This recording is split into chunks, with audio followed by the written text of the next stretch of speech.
We're back with another JagCast. I'm the editor-in-chief of the Mesquite, Oscar Gonzalez. Jerry is over here behind the computer, taking care of all the technical stuff. We have a guest today. It's Andres Holliday. Hey, man. How you doing? Yeah, the former Student Government Association president, and currently with the Southside Chamber of Commerce. Yeah, man. Yeah, it's good to be back, man. I normally only come to school when I have to, but I appreciate that you gave me a reason to come back.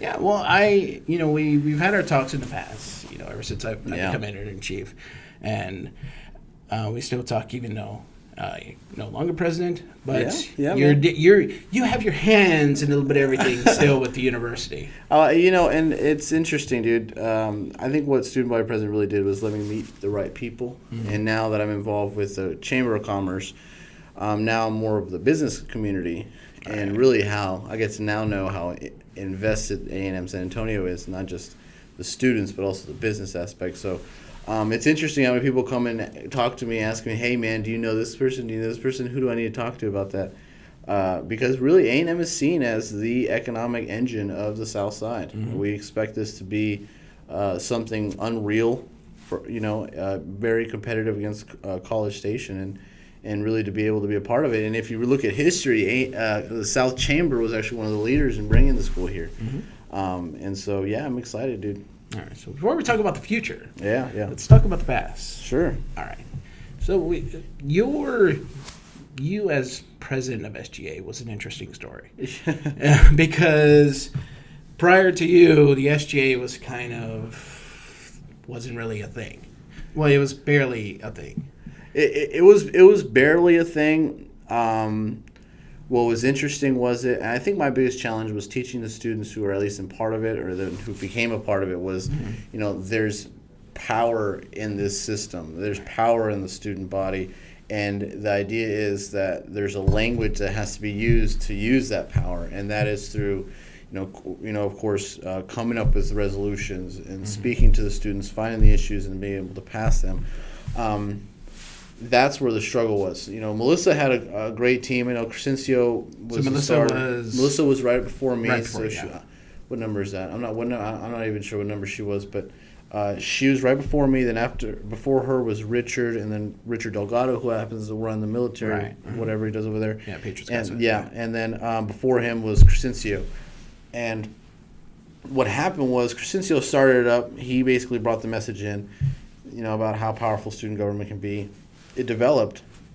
They did a little bit, and then, of course, I think he moved up to student regent, and it kind of fell apart, unfortunately. He moved up to student regent. After that, Delgado came in, tried to keep it together. His term ended quickly, and it was just kind of back and forth. But when I was brought in, I really got lucky. I don't know if you guys I got lucky. If you want to call it that. Yeah, you can call it that. We ran. I actually lost my first election against Melissa. I ran against her. Right. And she beat me. And then she appointed me to her board to serve again with her. And then eventually her and the vice president disappeared, which was odd.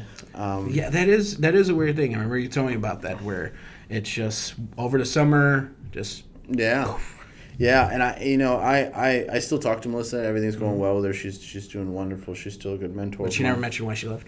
We've never brought that up. No, just never have brought that up, dude. Don't want to go down the past. Yeah. She did message me at some point over the summer. She says, I think you're going to do great. You're going to do great things, and I think this is your time. She never said the official words of I step down, but she did wish me the best. And so what was interesting, though, is that I was actually elected president of all the student body presidents before I even became student body president. So I think that might have been an issue too with Melissa and their team, because as far as with CSAC and so on. But so the CSAC, that's the Chancellor Student Advisory Council. So that's from the A&M system. That's the A&M system. So basically, all the campuses have a student government that represents the students. Then they send two representatives, normally the president and somebody else, up to a higher council called the Chancellor Student Advisory Council. They will deem what is an issue of students all across the campus, and they take that, build a resolution, and develop it and give it to the chancellor. And then chancellor works with the students to find a compromise or middle ground, basically. And so that was a blast, man. That was a blast. But really, the idea was that I wanted to establish a voice here on campus that was taken seriously. For a long time, we were not taken very seriously back when I first started off. I got into a lot of arguments with them. But what ended up happening is, I think after some of our bigger events, it's not that people said, "Oh, you're excited about student government, let's join it." It was more of there's a group on campus that just so happens to do this, and then they started thinking, "Wait, we can do that," and then it's a whole nother concept now, the view of how things can be. We said we wanted a recreational center, and we got it. We said we wanted to have be seen as a viable part of town, which is really the goal of this school, anyways. And we held, from my understanding, the only mayoral forum with more than 10 people in it here on the south side of town. Yeah, I was there for that. Yeah.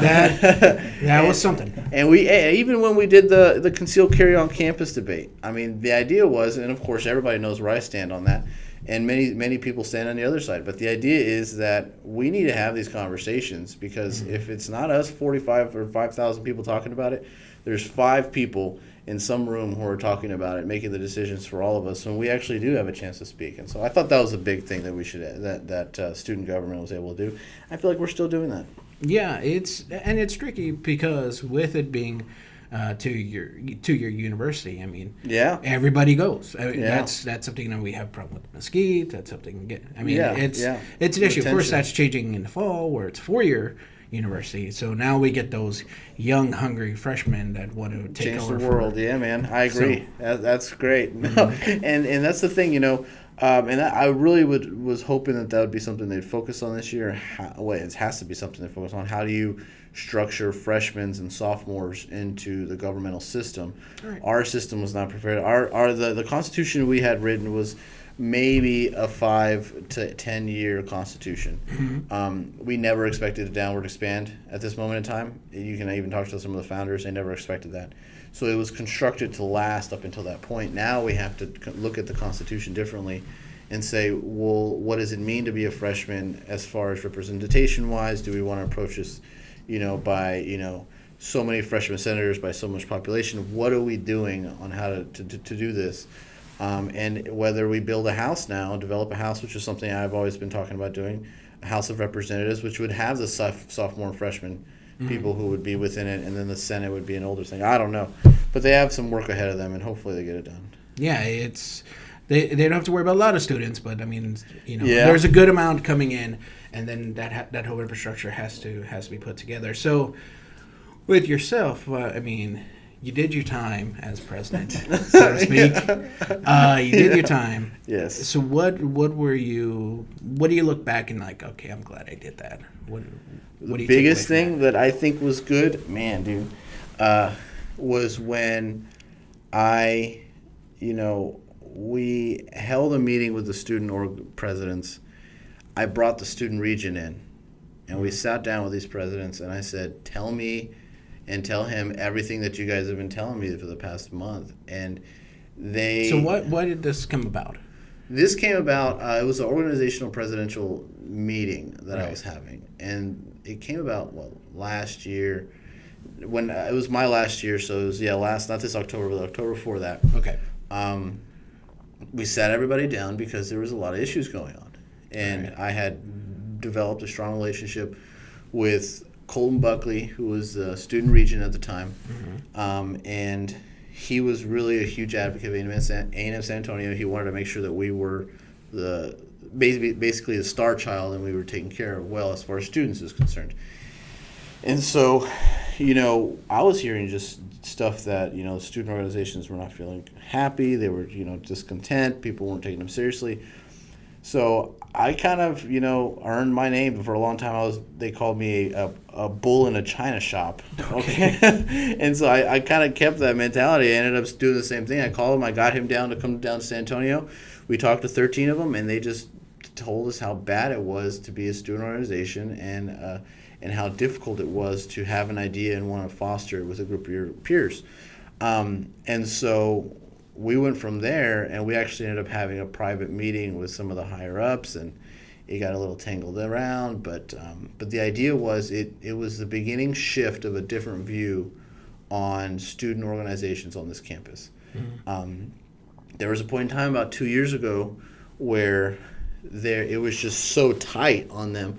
The regulation and the restrictions that they had was so tight that it was difficult really to do anything, to have an idea, be able to spark it and make it grow with the fellow peers. You couldn't do that. Right. You had to fill out the paperwork, this and that. So after this event, it really brought this idea that, okay, we need to calm down on our student orgs, give them some more freedoms. And I mean, just to see within a year, maybe a little year, a couple of months, now to become a student organization is the easiest thing to do. You could actually go into Jaguar org or whatever sync it is, or that thing is called. JagSync, whatever. JagSync. The thing that no one uses. Yeah, basically. But you can go in there and you can actually apply and become an organization and become a temporary organization for 60 days with no hassle. Right. And those are the types of things I think I'm the happiest about because, of course, it helped develop, again, that opportunity to foster creativity, ideas, and really in college, that's really what it's all about.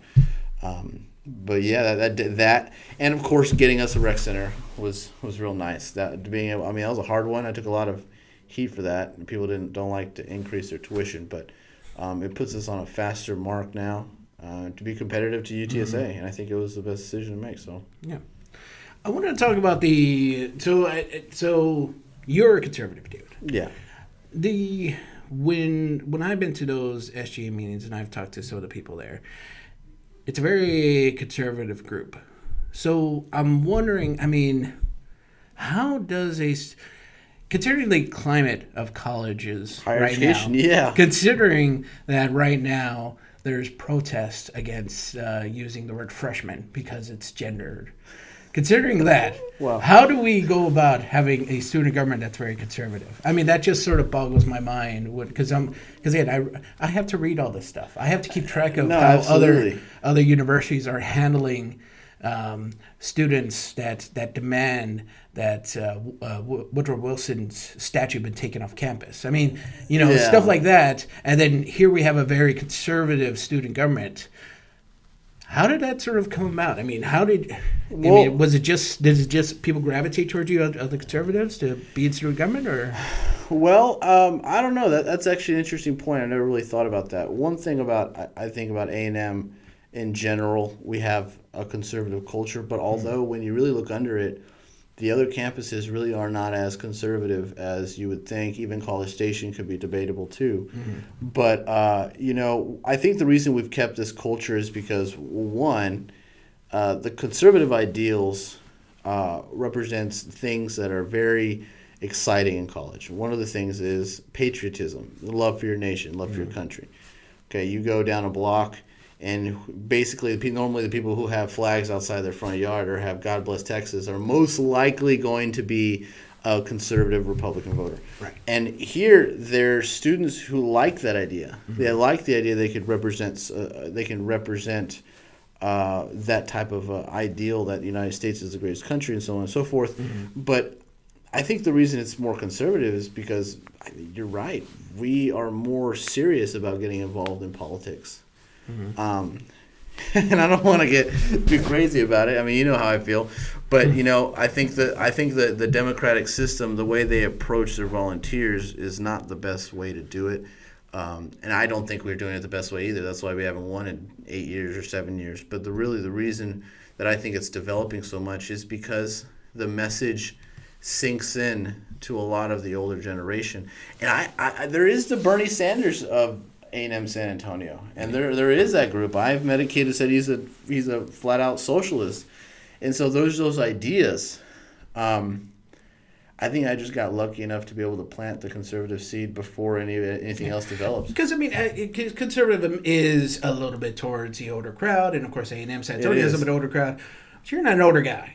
I mean, how old are you again? I'm 24. See, I mean, come on. I mean, I'm 37, and I'm more liberal than you are, and it should be the reverse, but it's not.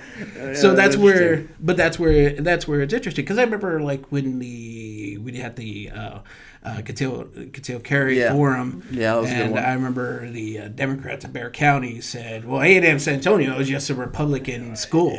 Yeah, well, they call student government the right. It's like the right wing for the Koch brothers, which I I greatly appreciate that comment, actually, being a former employee of the Koch brothers. But, you know, wait a minute, how are we? Former employee of the Koch brothers? I used to work for Americans for Prosperity, which is like a wing of the Koch brothers for sure. I see. Yeah, they used to write my checks. Well, actually, if you really think about it, they gave their money to somebody who gave it to somebody, then wrote me a check. But either way, I like to think they did. And honestly, the reason I'm conservative, man, is because the way the Constitution is written was written to defend us from two things, okay?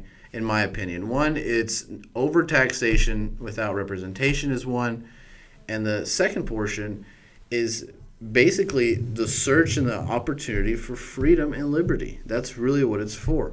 The reason I'm more conservative, it's unfortunate, but it's because everybody else is the same way. My dad is a conservative. And he showed me to become a conservative and the way I view things. Now, I'm fiscally conservative, probably more. I'm more socially conservative. I think that's what makes me different. Is I'm socially conservative, and that has to do more with my faith. But as far as fiscally conservative, the free market enterprise is the only way to do it. We've looked at government regulations, we've looked at people being involved in that way, and it hasn't helped. Milton Friedman, which I'm not sure if you're familiar, he's a very famous economist, a genius. He's the father of free market enterprise. He makes it clear that, for example, government is not a different person. It's actually us, and we're putting money into it. Okay? So on one hand of the government, we're paying taxes so that they can teach us to stop smoking. But on the other hand, we're giving subsidies to tobacco crops. So it's like, we're basically wasting our time with our money. I think that I personally can make a better decision with my own money than necessarily have the government to do that. The government has 3 points to do. One of them is supposed to protect the land from foreign attacks. Okay, the second one is supposed to protect us from ourselves. And of course, it's to be able to tax and to keep the roads and stuff like that together. And if it doesn't need to be bigger. In the 1920s, the U.S. federal government budget was 3% of the GDP. Right now, it's over 40, and so it's getting too big. It needs to slow down. And socialism, or Bernie Sanders, is just not. It's not the answer. Well, the thing is, and we'll cut off the liberal versus conservative here, but because we could go back and forth, especially with regulation, especially with everything else. It's here nor there. I'm always of this aspect. It's like. Conservative would be nice if everybody was actually playing by the rules, and there's a lot of people that aren't playing by the rules. Absolutely. And that they basically screw it up for everybody. So that's where it's like, all right, now we got to regulate. That's the way I view it. Essentially, that's exactly what happened with the bank situation. Right. That happened. That's why there was an explosion. And I don't think regulation is bad. I think over-regulation is bad. Now, if we, for example, I actually go as far as the Milton Friedman view, which is cars, we should not be mandated to have seatbelts. We shouldn't be mandated to have airbags in the car. These should not be mandated by the government. Eventually, the free market itself would end up demanding for those kind of labors. I shouldn't have to pay extra for something that I don't want. Yeah. Unfortunately, with a vehicle, you have to do all those types of things. But that's now that right there is a very, very right view of free that's market more enterprise. Libertarian. That's why I'm surprised. Surprised by your talk, because it's like it's that extra step. Practically. Well, it's the idea is this, and any philosophy concept. If you have a theory, it has to be able to be retroactive and proactive. If I'm going to look at free market and I want to have minimal regulations, okay, with an opportunity for more growth and low taxes, then I have to believe that in all aspects. All aspects. I can't just say, well, I think, it should be a free market for cars, but then it shouldn't be free market for, other things, I don't know, tools or whatever it is, okay? No, it has to be open all over the place. So really, my idea would be that to let the free market reign. Do not allow. I want to get rid of all subsidies. I don't think companies should be getting subsidies. I don't think we should do bailouts, things of that nature. We've lost the concept of that. A dollar is a dollar, and that's it. Okay, if I pull out $1 here, no matter if I write on a piece of paper $5, $6, $7, that's not going to give me money. My dollar is going to be the only thing that's valuable. Right now, we're running on a credit system that is just wild. And I don't know if you guys are familiar, and I don't want to rant too much on this, but too late. Yeah. banks can loan $1,000 or you can give the bank $1,000 and then they take that $1,000 and loan $10,000 because of fraction banking, which they're allowed to do. And now that creates a credit system, and it's what screws everything up. It's when we start doing deficits. We're okay with that. What we need to do is go back to a regular free market. I like Ted Cruz's plan. We're 10% across the board. If you're a business, you get 16%. If you have under $38,000 a year, you don't pay anything. I like that. Okay. So now I'll derail this. Okay. So why Ted Cruz? I mean, because obviously Trump is the superstar right now. He just won Nevada, and he's won pretty much all the states right now. Rubio and Cruz are basically fighting for second place here and there. Yeah. So what attracts you to Cruz? Because obviously, I'm not going to vote for a Canadian. So, I mean, I'm just not. Yeah, if I vote for a Texan, they're born and raised in Texas, not a Canadian. I agree with you 100%. Well, I think what it is Ted Cruz is a strong constitutionalist. Everyone probably says they're a constitutionalist.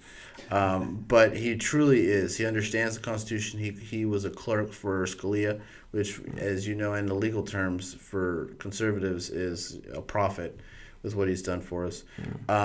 He understands the menu of looking at it. Trump is a guy who is able to read data very well and is able to react to data very well. And what I mean by that is he can look at a sheet and says, okay, in Nevada, people, 70% of people are against, this or are for that. And then that's what he goes and he talks about.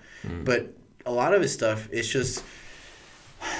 it's the idea that I want to be number one. Okay, we're Americans. We've always been looked at as number one, except for in soccer. We can't do anything. We have a terrible chance there. But everything else, we're the greatest, we're the best, we're just Americans. And he's feeding into that. He's feeding into that idea, that patriotism that we've been kind of drowned of underneath Obama, who goes around the world, says that, oh, I'm sorry for the way we've been. Come on. That's what he did, man. Come on. He did that. And so the reason I like Ted Cruz is because when he says he's going to do something, turn off his mic. He's going to do it, and that's why. But I think Donald Trump is a mess. Did I just turn it off? Is it blinking? Yeah. Hit it again. See, even you knew you were saying stupid stuff. But just know, hey, just do not vote for Trump, if I could say that. All right. Well, I don't think he's gonna win, even though he has the lead. I'm just like, there's no way, because eventually they're gonna have to call him up on policy, and he can't just be like, I got some ideas. I got some people that I can do some stuff. Yeah. We got it. Yeah. So, all right. So now politics. That's our politics segment. There we go. We got that out of the way. So last May, there was election. There was some controversy over the election, and that was with your previous vice president, Sylvia Soto, and then Allison Garcia. So how was that from the? You can't be involved because obviously you're out. You're done. It's like I'm gone. So you can't be sort of mixed in. But it's like you see these two ladies fighting for your position, and then there's controversy over it. I mean, when you hear about all this, what did you think? Because there was controversy about the results. There was controversy about certain practices. Campaign manager, everything. Well, as weird as it sounds, I was kind of excited about it, man. Yeah. It was good to see competition. Good to see questions asked. It was good to see a little bit of heat, man. And it's exciting. It's exciting for all of us. That's the whole point about it, man. It's really just about how long can you go after each other until somebody gets elected. Unfortunately, right. I think there's better campaigning strategies, which is just go for your vote. But I think because this was like the first sort of. When you took over, again, you said it yourself. It was just like, well, president's not here anymore. Yeah. Okay. Yeah, exactly. But you didn't have to do a sort of full-fledged campaign like they had to. Yeah, exactly. Yeah. So this was almost like first of its kind for the university. I think when I first came in, that was a big one. But this one, I think, had much more attention into it, much more importance to it, which I thought was great. I don't think we've ever had anything like this in its history. I think the turnout should have been a lot better. Mm-hmm. But at the end, when I was brought in to discuss some different points of what was going on, it was clear who the winner was. There was no doubt about that. I think the issue was... Well, it was one vote. Yeah. I like it. And there's no doubt about the winner concerning us one vote. No, when it's one vote, there's kind of a limited doubt. Well, let's just say for new Texas A&M San Antonio students, I have no idea what y'all are talking about. So let's give for viewers who may not have seen this or may not know about this. I'll bring it up because obviously, so we with Silvio Soto, and again, she was your vice president, Allison Garcia, the current SGA president. So the two of them were doing their campaign, and there were some accusations thrown around regarding that they were not supposed to go to. So, hey, Jerry, have you voted for president? No, here's the phone, and vote for me, please. So one of them was doing that. Yes. One of them was doing to where they're putting flyers. One of them was accused of that. They were accused of that. So they're basically what happened was that they're breaking a lot of campaign rules. And even the campaign manager kind of got involved here. I was getting information from people where it was just like, this is a whole sham that's happening, and the results eventually came in. Allison won by 1 vote. Okay. So obviously with us, we had to do our little bit of investigation, try to figure out what's going on. Again, with Andres, though, you're kind of there just hands tied behind your back. Hey, and I felt good, man. It felt good to be out of that issue because I've been involved in many questions about that. But at the end of the day, okay, she won the election. I think we have a lot to do now. We have a lot of growth to do. But the reason it was such a big deal is because the reason we wanted to go all out that year was because we wanted the school to see this is a serious group and we have serious goals so that our budget would increase later on. Mm-hmm. And so the idea was that our budget was going to increase. And so they were basically fighting over an opportunity to be in charge of $40,000 to $60,000. It's a great opportunity when you're in college. Because New Jersey like 20,000. It was 20,000. Well, we first started off as 54, then went to 20, and then we jumped up to about 46. So 46,000. That's allotted to the SGA for that events, but also money that could go to. That was when I was in charge of you too. Yeah, that included staffing, that included equipment, that included just funding in general and stuff. Yeah. But it's a good opportunity, man, and it's no joke. And so these guys took it seriously. I appreciated that. We got a new president now. Sylvia's doing well. She's running. I'm sorry, who? Sylvia Soto. Mm-hmm. She's doing well. She's running she's the president of that. What is it? It's one of the education groups. Do you know what they're called? KDI, something like that. But yeah, they're. Yes, she's in charge of that education society, so that's good. She's doing well, and she actually is pretty active with the Republican Party as well. Yeah. So, but they're doing good. All right. So, did you have sort of like a President Bush type thing where once you're gone, hey, look, my hair is returning to normal color, and you have that sort of relief, come back in, take a painting? Yeah, well, that's interesting, dude. Right after I finished, I started this job that I'm doing now. Yeah, and, there was no, it really didn't. I mean, A&M helped a little bit as far as being student body president and the position I'm doing, just for the people I know and talking to people, but it was kind of like getting knocked off your high horse and then hit the ground and then it was like get to work kind of concept, and now you have to build yourself back up. It was a whole different view, but I gotta say, man, it's probably the best 2 years of my life were served here at the school, and just being able to get to know the students and what they need. And if anybody tells you higher education is not a business, they're lying to you. Okay, and I'll just leave it at that. And some of it's a racket, especially the books. There you go. Sure. Yeah. And we try to fight that too. Unfortunately, they didn't agree with us. But yeah, man, it was a great opportunity. All right, so let's talk about the future. So I remember when I first talked to you for this semester, you were talking about the master planning meeting that we're going on, and that's what's happening right now with A&M is that it seems like not everybody's on the same page regarding for the future. Is that what it comes off as? No, I think that there's one view on how this school's going to go. Dr. Mattson is a president who is very driven, very plan oriented. If she has something she's doing and she knows that this is the direction we're going, that is the direction we're going. Right. The issue was not that we have many plans. It's more that we have different plans just that are all for the same thing, which doesn't make any sense. That's the issue. We have about two master plans right now, and we don't know which one to use. So we're looking at both of them. We're combining them to redevelop them. This community meeting, unfortunately, was more of a, I'm afraid to say this, but dog and pony show.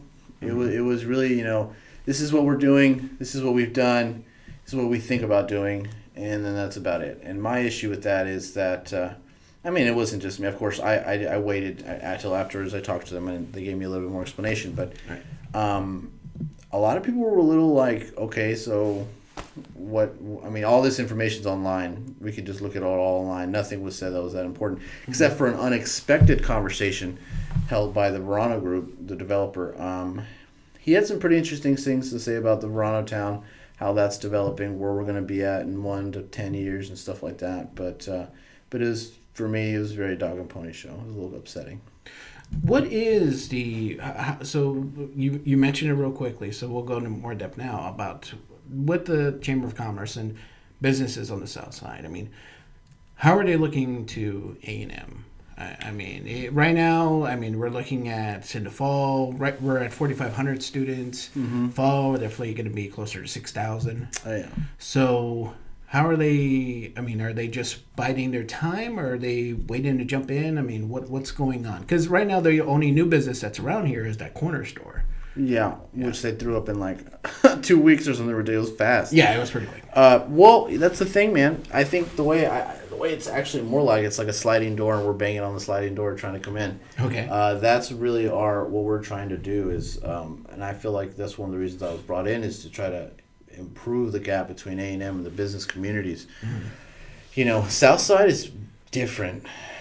And I mean different in all the aspects. I would come from the northeast side of town, and it's, I thought everybody was just San Antonians. South side of San Antonio is its own culture, its own politics, its own everything. And, they don't forget stuff either. And they really don't forgive very much either. But that's just how they are down here. So my view is that we need to develop that relationship now, okay? Before the relationship starts becoming one versus the other and not one with the other. Because there's a lot of things. If with the development of the Verano town, you're talking about people who are landscapers get jobs, contractors, people with restaurants. It's just a complete a change in the understanding of business and development on this side of town. And I get a little upset, and I'll give you guys a little insider, which I was been talking about last time, but really didn't take too much.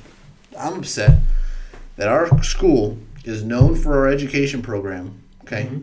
We have the worst school districts in Texas, here in South Bexar County, but all of our education students who are graduating are going to the north side.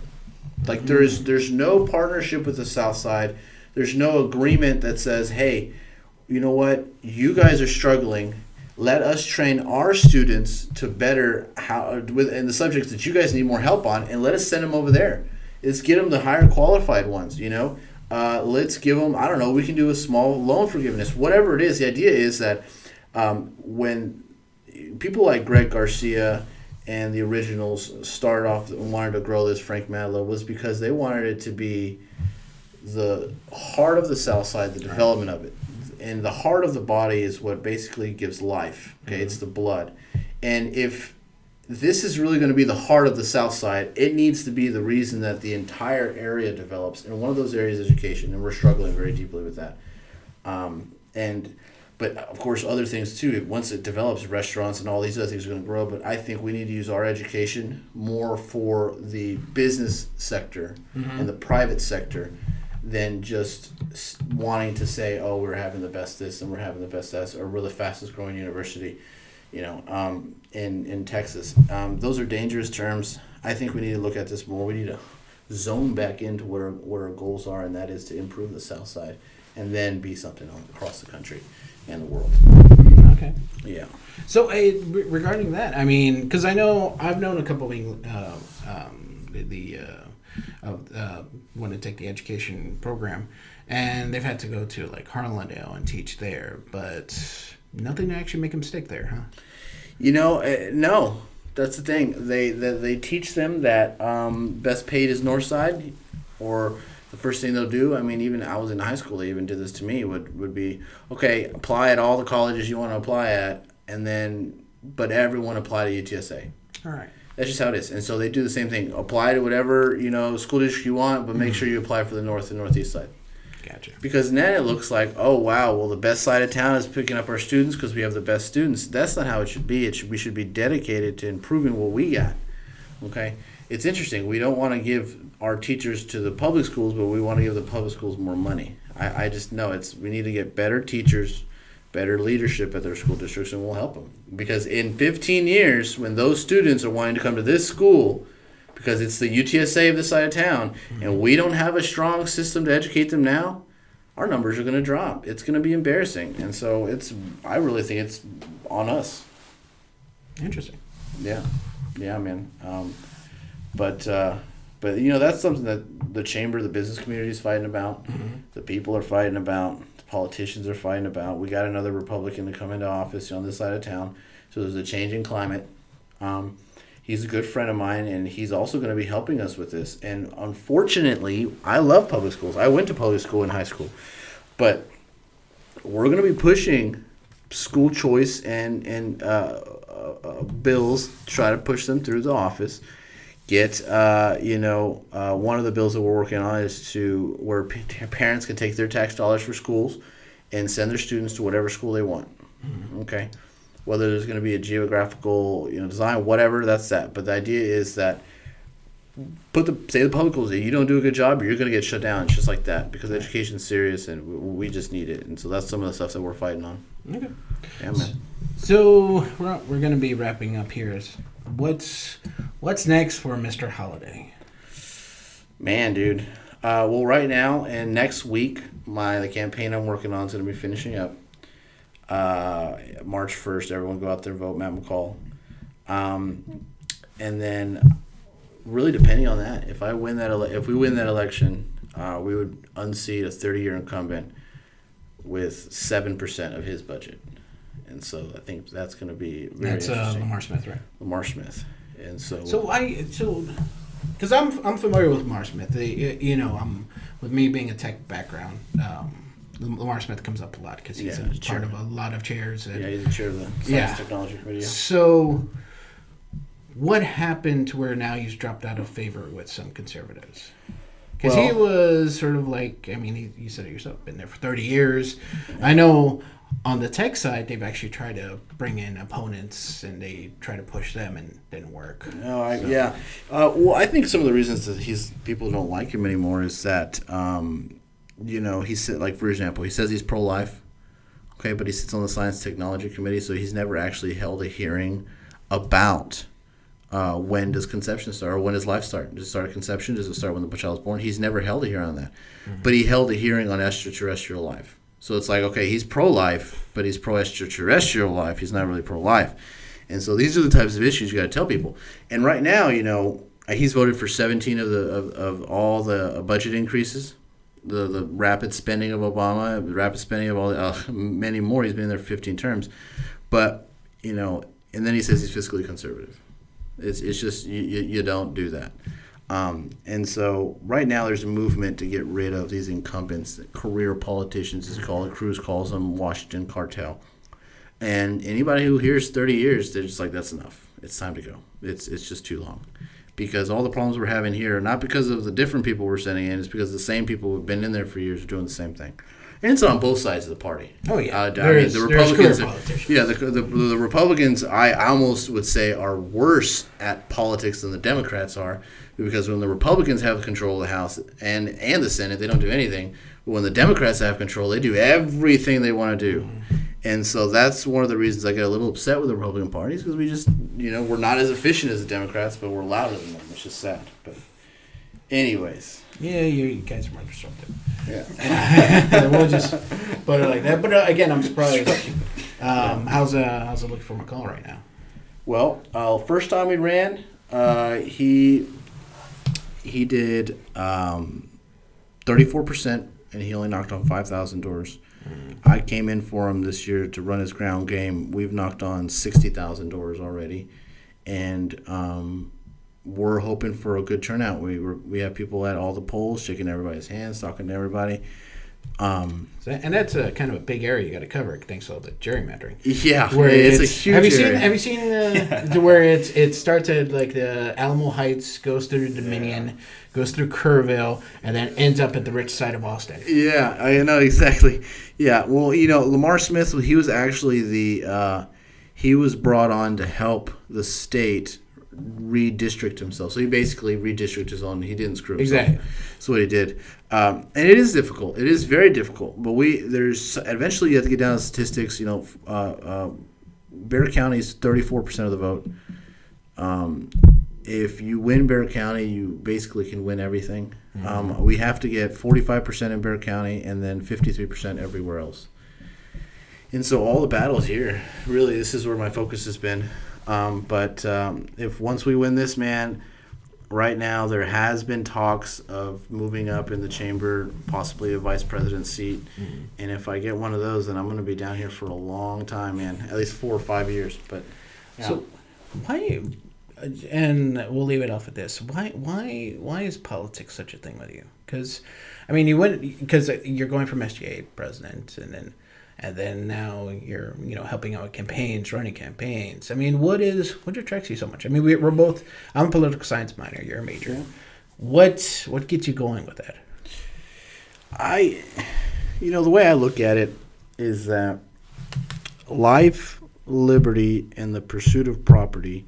Many people say happiness, but those terms are not lightly taken in my heart.